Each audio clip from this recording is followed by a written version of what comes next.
주식과 부동산은 가장 대표적인 재테크 수단이다. 그러나 우리가 두 투자 대상을 바라보는 태도는 전혀 다르다. 주식 투자의 경우에는 합리성과 과학적 판단에 근거한 투자가 아니라 운에 맡기는 노름으로 인식되는 경향이 적지 않다. 이에 반해 부동산은 일종의 로망이다.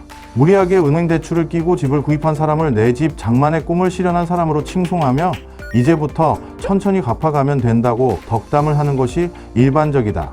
은퇴한 사람이 퇴직금으로 주식 투자를 시작했다면 다들 걱정하지만 퇴직금과 은행 대출을 합쳐 집을 장만했다면 집이라도 있어야 든든하다고 격려한다. 신입사원이 재테크로 주식 투자를 시작했다면 다들 걱정하지만 부동산 청약 통장을 개설했다면 다들 성실한 친구로 여긴다.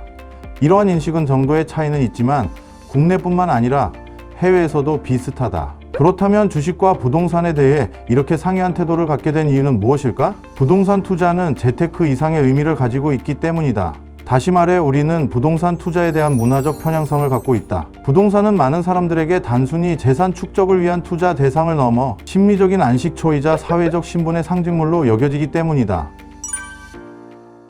사실 돈만 있으면 누구나 부동산을 취득할 수 있게 된 것은 그리 오래되지 않았다. 대부분의 문화권에서 토지란 왕이나 귀족만 소유할 수 있는 전유물이었기 때문이다. 왕에 의해 일정 기간 동안 토지의 사용권 또는 소유권을 허락받아야만 토지를 소유할 수 있었다. 토지를 소유하게 된 귀족은 해당 토지를 계속해서 자손들에게 물려줌으로써 토지를 통한 경제적 혜택을 특권화하기 일쑤였다. 또한 많은 국가에서 토지의 소유권 자체를 불분명하게 만들어 매매를 어렵게 하거나 귀족이 소유한 토지의 매매를 규제해왔다. 토지 소유로 인한 혜택은 경제적인 측면에 국한되지 않는다. 영미권 국가의 경우에는 토지를 소유한 사람들에게만 선거권을 부여하기도 했다. 소장농에게 지주 계층과 동일한 형태의 선거권이 부여된 것은 19세기 말부터였다. 또한 비록 귀족은 아니지만 토지를 소유한 사람들은 젠틀이라 불리며 마치 귀족처럼 가문의 휘장을 사용할 수 있도록 허락되었다. 우리나라 역시 토지는 일부 지배 계층의 전유물이었다. 이를 쉽게 확인할 수 있는 역사적 사실로는 1949년 농지개혁법 본포를 꼽을 수 있다. 해방 이후 남과 북으로 분단된 상황에서 각국은 정권에 대한 정당성을 확보하기 위해 다양한 노력을 기울였다. 이 과정에서 가장 먼저 주목한 것이 토지였다. 국민들에게 토지를 분배함으로써 민심을 얻을 수 있다는 생각을 한 것이다. 이에 북한에서 먼저 무상몰수, 무상분배의 방식으로 지주들의 토지를 몰수하여 일반인들에게 분배하는 토지개혁을 감행하였다. 이에 다급해진 남한 정부에서도 많은 소장농들에게 농지를 분양해 농가 자립에 기여하려는 목적으로 1949년 농지개혁법을 공포하였다. 당시 남한에서 수행한 농지개혁의 방식은 북한과 달리 유상몰수, 유상분배로 지주들에게 대가를 지불하고 몰수한 토지를 일반인들에게 유상으로 분배하는 방식이었다. 해방 이후 남과 북이 이처럼 경쟁적으로 일반인들에게 토지를 분배하는 개혁을 적극 추진했다는 사실은 당시 일반인들의 마음을 얻기 위한 가장 효과적인 대상이 토지였음을 나타낸다. 하지만 부피가 큰 재화인 토지는 일반인들이 쉽게 접근할 수 없는 고가의 투자 대상이다. 우리나라 토지 소유권의 분포가 고르지 않다는 사실은 종합토지세의 납부 실적만 봐도 쉽게 확인 가능하다. 1992년의 경우 종합토지 세액이 10만 원 이하인 사람의 비율은 95%에 해당하며 500만 원 이상의 세액을 부담하는 사람은 0.1%이다. 이러한 추세는 좀처럼 바뀌지 않았다. 2013년 국토부 발표 자료에 따르면 우리나라 5천만 인구 중 토지를 소유하고 있는 사람은 1,536만 명인 30.1%로 3분의 1 수준에 국한된다. 특히 전체 토지 소유자 중 50만 명의 소유 비율은 55.2%에 달하는 것으로 확인되었다. 이는 50만 명의 사람들이 개인 소유 토지의 절반 이상을 소유하고 있음을 보여준다. 이렇게 토지 소유가 일부 계층에 편향되어 있는 상황에서 토지 가격의 상승은 분배 구조를 악화하는 요인으로 작용한다. 역사상 부동산 투기가 극성을 부렸던 1988년과 1989년의 경우 토지로부터 발생한 자본 이득 규모가 당시 국민 총생산의 각각 1.9배와 2.5배에 달했다. 이는 많은 일반인들로 하여금 토지 소유에 남다른 가치와 의미를 부여하도록 만들었다. 내 소유의 땅을 갖고 있다는 것이 선망의 대상으로 자리 잡았다. 그리고 이는 이후 정치가들로 하여금 일반인들의 토지 소유 여부에 지속적으로 관심을 갖도록 만들었다. 일반인에게 토지 소유 기회를 줌으로써 표를 얻고자 하는 정치가들의 노력은 미국의 사례를 통해서도 충분히 확인 가능하다. 대공황이 일어나기 전인 1930년대 이전까지 미국의 자가 거주 비율은 40% 수준으로 많은 사람들이 돈을 빌려 토지와 주택을 매입하였다. 그러나 대공황이 닥치자 큰 어려움에 봉착한다. 당시 주택담보대출은 통상적으로 3년에서 5년 정도의 단기 대출이 대부분이었고 만기에 원금을 한꺼번에 갚아야 하는 형태였다. 그러나 대공황으로 인해 실직한 많은 사람들이 원금은커녕 이자조차 갚기 어려운 상황이었다.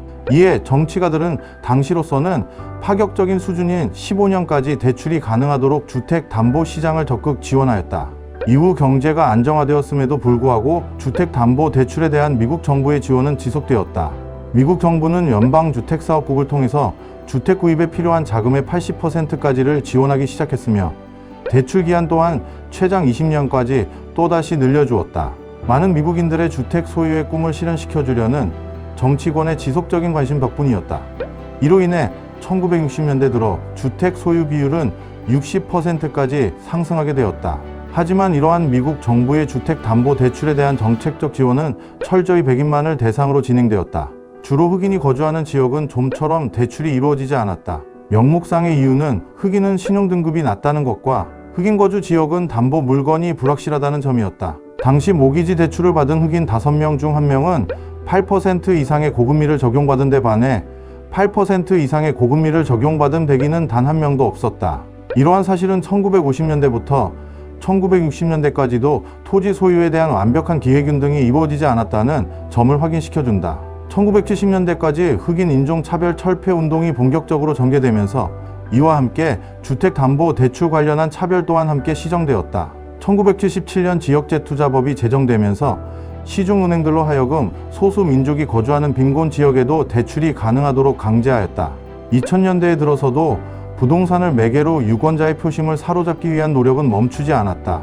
2002년 10월 조지 부시 대통령은 모든 미국인들이 저마다 집을 소유하는 것을 희망한다라는 연설과 함께 10년 내로 소수 인종 550만 명에게 새로운 주택을 공급하는 아메리칸 드림 지원법에 서명한다. 이는 저소득 계층의 주택 구입을 보조하기 위한 법안이었다. 이로 인해 시중은행은 저신용자의 대출 심사에 필요한 서류들을 충분히 요청할 수 있는 법적 근거를 잃어버리게 되었으며 저소득층을 대상으로 한 비유량 주택담보대출인 서브프라임 모기지 대출이 활성화되었다. 이로 인해 2세기 전 미국에 흘러들어왔던 많은 흑인 노예의 후손들과 역시 한 세기 전부터 불법 이민자로 미국에 흘러들어왔던 많은 라틴계 사람들의 후손들이 집을 가질 수 있는 기회를 얻게 되었다. 보스턴 지역에서 서브프라임 대출을 받은 사람들 중 55%는 흑인과 라틴계 사람들인데 반해 백인은 13% 수준이었다. 워싱턴 역시 흑인과 라틴계 대출자의 비중은 75% 이상인데 반해 백인은 17%에 불과하였다.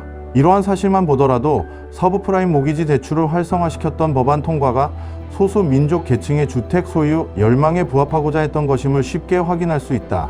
하지만 결국 2000년대 들어 지속적인 호황을 누리던 미국 주택시장은 2006년 하반기부터 침체 국면에 진입하게 되었고 특히 2007년 들어서는 주택시장의 수급 불균형이 심화되면서 주택가격의 하락이 더욱 가속화되었다. 주택가격의 하락이 서브프라임 모기지 대출 부실화와 함께 금융기관의 부실화로 이어져 결국 글로벌 금융위기까지 초래하는 일련의 상황이 전개되었다. 부동산 투자에 대한 남다른 열망은 국내든 해외든 간에 유사하다. 그렇다면 주식이 부동산에 비해 수익률은 훨씬 떨어지면서 변동성만 높기 때문에 이 같은 평가를 받는 것일까?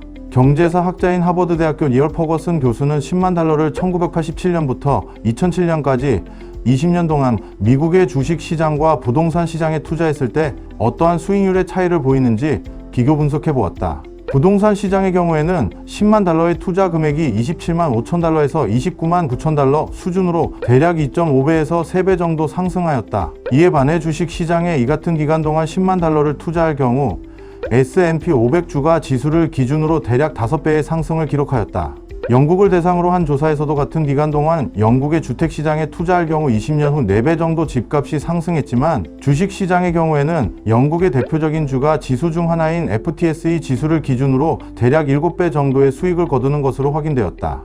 이러한 수익률 차이는 부동산 투자 시 얻게 되는 임대료 수익과 주식 투자 시 얻게 되는 배당금 수익까지 고려하면 다소 격차가 줄어들지만 여전히 상당한 편차를 보이는 것으로 확인되었다. 국내의 경우에도 상황은 비슷했다. 한국거래소와 국민은행 부동산 통계를 보면 2004년 6월 71.0이었던 전국 아파트 매매 지수는 10년 뒤인 2014년 101.5로 43.0% 상승했다. 같은 기간 코스피 지수는 785.79에서 1994.96으로 무려 153.9% 상승에 이르렀다.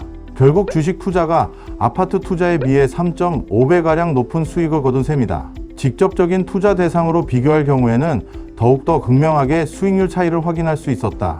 국내 대표 노른자의 땅이자 교육 열풍과 재건축 아파트의 열풍으로 부동산 시장에서 가장 관심이 고조되었던 대치동 아파트의 경우 평균 시세가 1990년 초 2억 5천만 원에서 2010년 9억 7천만 원으로 20년 동안 288% 정도 상승하였다.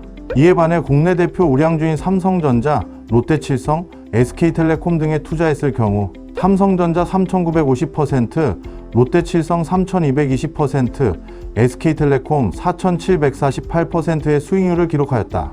이상의 내용을 종합해보면 초우량 주식에 투자할 경우에는 부동산 투자 못지않은 그 이상의 수익률을 거둘 수 있었다. 결국 부동산 투자에 대한 맹목적인 열망은 문화적 편향성에 기인한 바가 크다고 할 수 있다. 뿐만 아니라 일반인들의 부동산 투자에 대한 맹목적인 선호는 특정 계층의 부동산 소유가 편향된 상황에서 또다시 이들 계층의 자산 증식을 도와 소득 분배의 불평등만을 악화시킬 뿐이다.